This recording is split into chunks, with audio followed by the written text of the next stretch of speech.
आज माझ्या मुलाच्या मराठी माध्यमातील शाळेचा पहिला दिवस. हातात छोटीशी पिशवी, डोळ्यात नवीन स्वप्न आणि चेहऱ्यावर निरागस हास्य.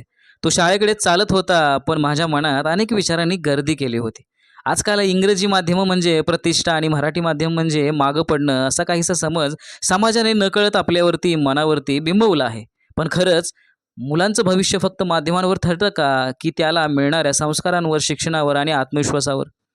आम्ही एक निर्णय घेतला, समाजाला दाखवण्यासाठी नाही, तर मुलाला समजून घेण्यासाठी.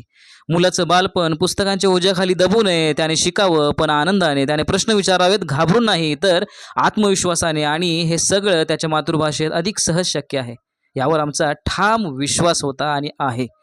मातृभाषेत शिकलेलं ज्ञान केवळ डोक्यात राहत नाही, ते मनातही रुजतं. भाषा ही फक्त संवादाचं साधन नसते, ती विचार करण्याची ताकद असते. आणि मुलगा जेव्हा आपल्या भाषेत शिकतो, तेव्हा तो केवळ धडे शिकत नाही, तर स्वतःला ओळखायलाही शिकतो. हो, इंग्रजी शिकणं महत्त्वाचं आहेच, पण इंग्रजी हे ज्ञान मिळवण्याचं एक साधन आहे, ज्ञानाचं मोजमाप नाही.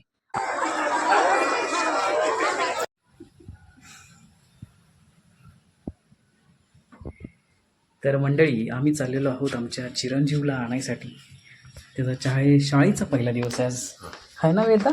आणखी एक गोष्ट, महागडी फी भरली म्हणजे शिक्षण महाग होतं असंही नाही, आणि कमी फी भरली म्हणजे शिक्षणाचा दर्जा कमी होतं असंही नाही.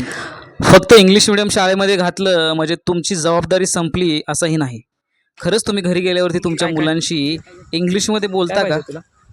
Open the window, open the door असं बोलता की दार उघड असं बोलता? ते बोलून पाहिजे. खरंच तुम्ही ते पोषक वातावरण तुमच्या मुलांना देता का? आणि बरं ते दिलं तर तुम्ही सातत्याने त्यांचा रोज अभ्यास घेता का? त्याचसोबत तुम्ही फक्त फी भरता म्हणजे तुम्ही तुमचं कर्तव्य पार पडता असंही नाही. खरंच त्या मुलांचं लहानपण हिरावून जाऊ नये, हीच खरी अपेक्षा. आई वडिलांची धावपळ, कर्ज, ताण हे कमी करून त्या ऊर्जेचा उपयोग मुलांच्या संगोपनासाठी करणं हेही तितकंच महत्त्वाचं आहे. 4 पैसे जास्त कमवायला लागलो म्हणून 4 पैसे जास्त खर्च करणे हे गरजेचं नाही, आणि असा नियमही नसतो. सुज्ञ निर्णय घेणं हेच खरं पालकत्व आहे. आज समाज काहीही बोलला किंवा कोणी कौतुक करेल, कोणी टीका करेल, पण माझ्या मुलासाठी काय योग्य आहे याचा निर्णय आम्ही घेतला आहे, आणि त्या निर्णयाला आम्हाला पुरेपूर समाधानी आहोत आम्ही. आज माझ्या मुलाच्या आयुष्यातील फक्त शाळेचा पहिला दिवस नाही, तर आपल्या मातृभाषेच्या सानिध्यातून आत्मविश्वासाने उभं राहणाऱ्या एका सुंदर प्रवासाची सुरुवात आहे.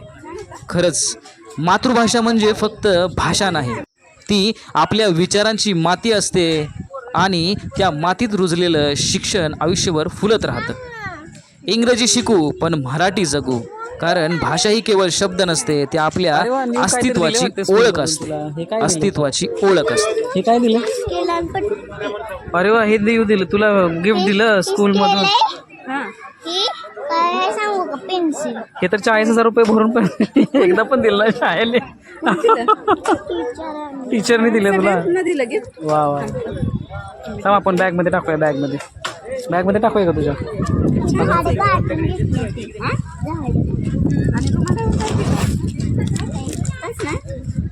रुमाल तिच्याकडे होता, दिलेला ना, टाक. चलो चलो चल, तुझा मित्र येणार आहे का? त्याचे वडील आले गाडी घेऊन. चलो पण चला. छान वाटलं.